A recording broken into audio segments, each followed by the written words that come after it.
안녕하세요. 정호환입니다.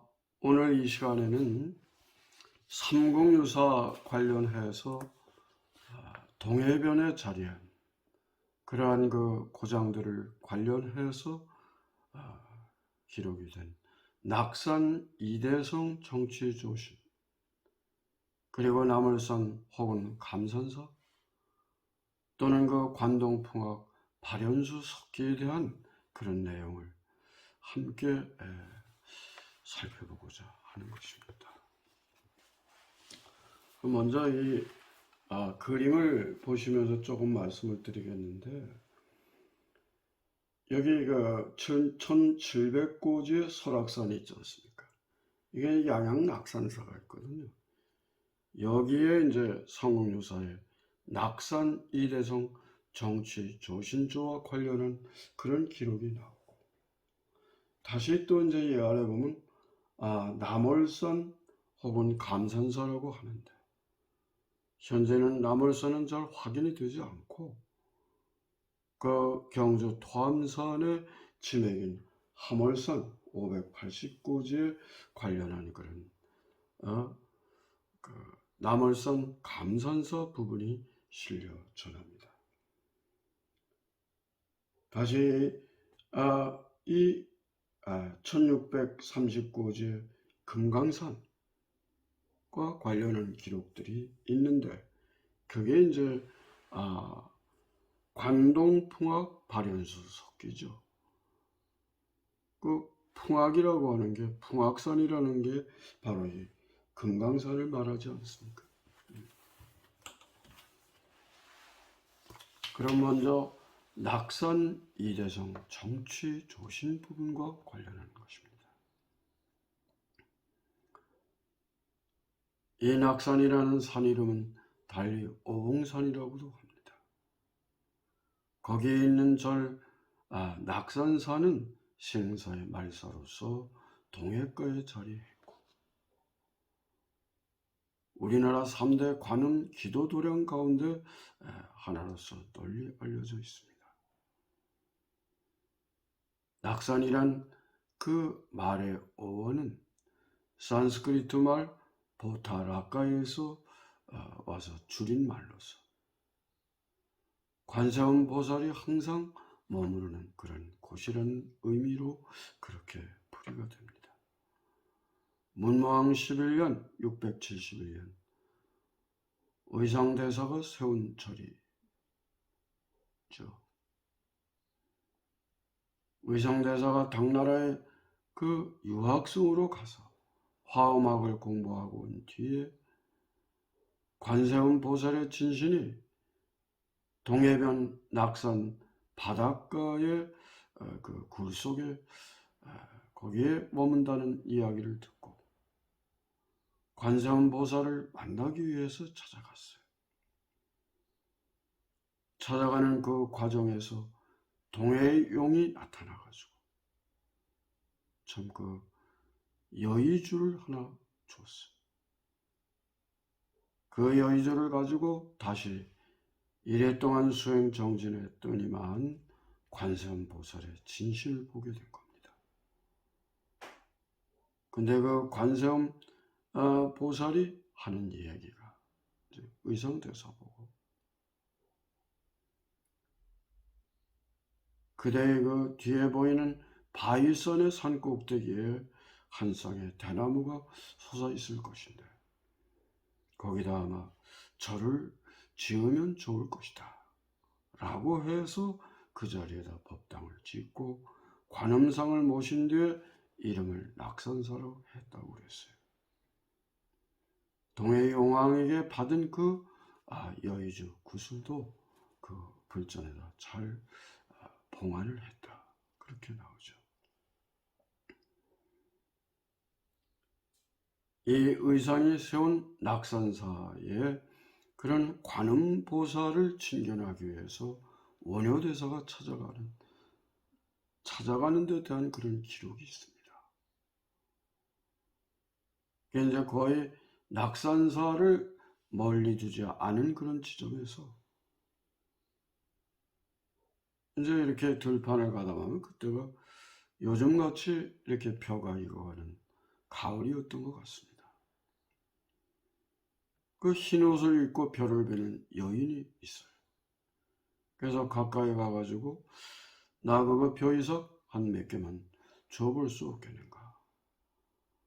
그랬더니 그 흰 옷 입은 여인이 하는 얘기가 금년에 흉년이 들고 알갱이가 없어서 줄 수가 없다.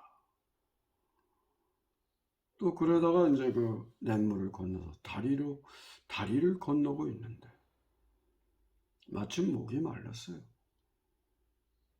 그래가지고 그 아래에서 개짐, 흔히 이제 월경대라고도 하죠. 개짐을 빨고 있는 사람이 그 여인이 있더라 이 말이에요. 그래서 가까이 가가지고 내가 좀 목이 마르니까 나 물을 좀 떠줄 수 없겠는가. 그랬더니 전혀 앞뒤도 돌아다 보지도 않고 그 개증을 빠른 약간 불그스레한 그 더러운 물을 떠서 준다 이 말이에요. 뭐라고 할 수는 없고 그래서 그 물을 버리고 다시 그 위에 가서 그 바가지로 물을 마시고 이제 또 길을 떠났어요. 근데 이제 조금 가다가 이래 보니까 소나무도 있고 쉬어갈까 했더니만 그 소나무에서 그래서 파랑새가 있는데 파랑새가 사람의 말처럼 말을 걸어온다 이 말이에요. 제호라. 쉴 여자 제호자. 제호라고 해요. 제호는 이제 불성을 가진 스님을 말하기도 합니다. 그러니까 스님 쉬어가세요. 혹은 아름답다 스님이시여. 그 휴라고 하는 것은 쉴 휴자이기도 하지만 아름답다는 뜻도 있습니다. 아마 쉬어가라는 뜻 같아요. 그러고는 이 파랑새가 날아가 버리고 없는 거야.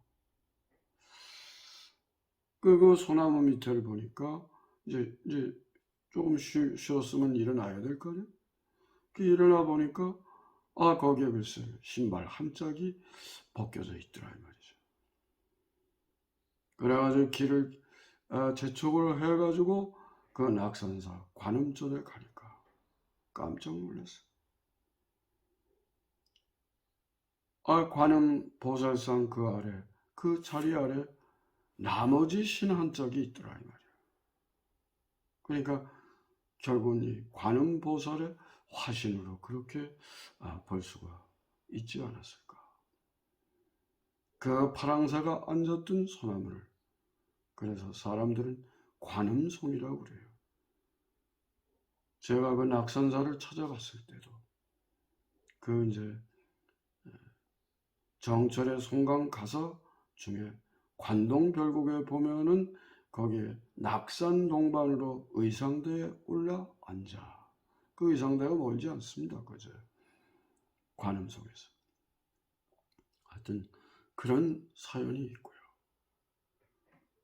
또 낙산 일해성 정치 조신하면 조신 스님의 성불 과정이 나옵니다. 그러니까 이 고를 조자 믿을 신자 조신이라고 하는 스님이 언젠가 그 강릉태수 김은공의 따님이었던 김낭자를 한번 보고는 도저히 그 모습을 잊을 길이 없어. 연모하는 마음이 너무 절절해. 그래서 그 관음전에 가서 정말 매달리다시피 해가지고 잠이 들었는데 꿈에 이제 그 김낭자가 찾아온 거예요. 시집을 갖다 찾아와서 둘이 인연을 맺고 이 조신 스님은 절을 떠났죠. 물론. 그러고는 파괴를 했으니까. 그래가지고 5명의 아이들 낳고 우여곡절 끝에 병들고 배고프고 그래 큰 아이가 죽고 또 큰 딸아이는 또 아침 저녁 동냥을 하러 갔다가 개에 물리고 그래서 부인의 제안에 따라서 서로 이별을 하고 헤어지게 되는데 정말 애달픈 마음으로 이렇게 참 괴로워했는데 깨고 보니 꿈이더라 이거죠. 인생 무상 아닙니까? 그래 그 뒤에 정말로 수행 정진을 해서 성불을 하고 큰 스님이 되었다는 얘기죠. 이게 일제강점기에 들어와서 춘원 이광수 선생이 조신의 꿈을 모티브로 해서 꿈이라고 하는 단편 소설을 썼어요. 다시 광복이 되고 난 이후에 꿈이라고 하는 그런 그 영화가 또 만들어지기도 했죠. 이제 그 남월산 혹은 감산사라고 하는 부분을 이제 우리가 또 살펴볼 차례가 됐는데요. 이 감산사라고 하는 절은 당시 서랍을 지금의 그 경주 양북면에 자리한 절이었습니다. 금당주 미륵존상 화강 후기에 보면 그에 관한 그런 기록들이 실려 전합니다. 신라 제33대 성덕왕 18년 719년 2월 보름에 중하천 전망성 전후 이제 기록으로 봐서 이것은 김지성이 옳다 그렇게 하나의 그 교감 대조를 하는 그런 풀이가 주종을 이룹니다. 이 김지성이 돌아가신 아버지 일길간과 어머니 관초리 부인을 위해서 그 밖에도 아우들과 전처 후처의 명복을 빌기 위해서 이 감산사 절을 지었는데 어머니 관초리 부인이 돌아갔을 때의 이야기입니다. 화장으로 모셔가지고 그 뼈를 동해 해변에 뼈를 뿌렸다. 산고를 했다. 동해 유변 산야라 그렇게 적고 있습니다.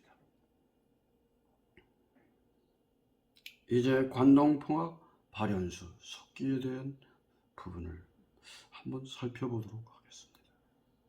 이 풍악이라는 말은 풍악산이 금강산 아닙니까? 이제 금강산 관련 얘기죠. 이 수석 발현수라고 하는 것은 초도 아래다가 그 헤아릴 숫자를 쓴 것인데요. 절사자나 마찬가지로 발현사나 똑같은 겁니다. 이제 돌에다가 이제 그런 사연을 적은 것이죠. 진표율사 일행이 금산사에서 이제 지금의 강릉, 당시 명주 동해 해변으로 돌아오고 있었어요. 그때 물고기와 자라들이 바다에서 나와가지고 진표율사 쪽으로 와서 참 이렇게 등을 대고 그 다리를 삼아서 바다 쪽으로 들어가게 했어요. 그래가지고 진표율사가 그 다리를 밟고 바다로 들어가서 물고기와 자라들에게 어떤 그 계법을 어떤 그 불법을 설법하고 계법을 주었다. 그리고 다시 고성군으로 들어가서 금강산에 가서 발현수, 달리 발현사라고 하는 절을 세웠죠. 그리고 점찰 법회를 거기서 열어서 수행정진을 하고 제자들을 기르게 약 7년 동안 머물렀다. 그렇게 합니다. 그런데 이 강릉, 오늘날의 강릉, 속초, 양양 이 지역에 혹시만 가뭄이 들고 흉년이 들어서 굶거나 굶어 죽는 사람들이 많았다. 그래서 이 진표율사가 계법을 펴가지고 사람들마다 다 이렇게 그래도 좀 힘을 얻고 위안을 얻게 됐는데 문득 그 고성 앞바다에 가서 앞바다에서 바닷가에 글쎄 많은 물고기들이 절로 밖에 나와서 죽어 있더라 이 말이에요.